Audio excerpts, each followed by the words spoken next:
បាទជំរាបសួរសូមស្វាគមន៍ពុកម៉ែបងប្អូនទាំងអស់គ្នាដែលពេញនិយមតាមដានតម្រុយឆ្នោតយួនប្រចាំថ្ងៃបាទអញ្ចឹងសម្រាប់ថ្ងៃនេះថ្ងៃទី7បាទខែកក្កដាឆ្នាំ2026 admin បានរៀបចំតម្រុយទុកចែកជូនពុកម៉ែបងប្អូនទាំងអស់គ្នាបាទដោយសព100ដងអញ្ចឹងសម្រាប់យកទៅផ្សងសំណាងលេងក៏ដូចជាកំសាន្តលេងផងដែរបាទតើអញ្ចឹងយើងទៅមើលលេខតម្រុយរបស់យើងបាទហើយ admin ក៏សូមចិត្តពុកម៉ែបងប្អូនដែលកំពុងទស្សនាហើយ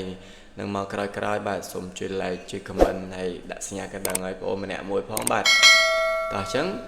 យើងទៅមើលតម្រុយរបស់យើងសម្រាប់ថ្ងៃនេះដែរមានឲ្យអូស6បាទហើយមួយគ្រាប់ទៀតហ្នឹងគឺយើងអូស10អញ្ចឹងយ៉ាងហ្នឹងយើងបានអូស6ហើយនឹងអូស10បាទហើយ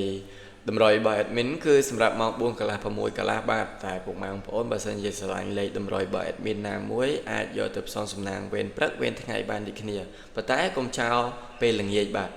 តោះអញ្ចឹងយើងទៅមើលពីលេខរបស់យើងបាទអញ្ចឹងសម្រាប់ពីលេខរបស់យើង admin មាន15 16 63ហើយនឹងមួយគ្រាប់ទៀតហ្នឹងគឺ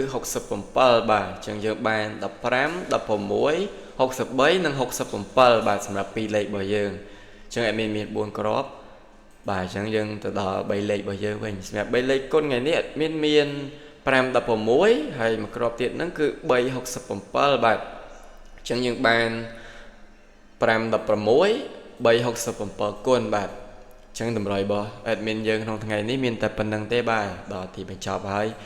មានប៉ុណ្្នឹងឯងខ្លីៗទេបាទសម្រាប់ពុកម៉ែបងប្អូនទាំងអស់គ្នាយកទៅផ្សងសំណាងលេងបាទអញ្ចឹង admin សូមជូនពរពុកម៉ែបងប្អូនទាំងអស់គ្នាបាទហេងចាក់ចូលទាំងលេខតូចនិងលេខធំបាទសំណាងល្អទាំងអស់គ្នាបាទជម្រាបលាបាយបាយ